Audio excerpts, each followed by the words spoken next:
Selam arkadaşlar, herkese hoş gördük. Bugün yine yepyeni bir videoyla karşınızdayım.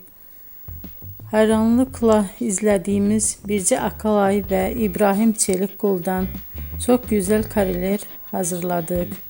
Onlar Siyah Beyaz Aşk dizisinde Ferhat ve Aslı karakterlerine hayat vermiştiler ve herkes tarafından çok beğenilmişti.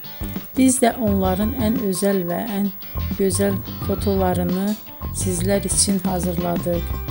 Bu muhteşem videoların devam etmesini istiyorsanız bol bol yorum yazıp ve bildirimi her zaman açık bırakın ki videoların ilk önce siz görün. Herkese teşekkür ederim.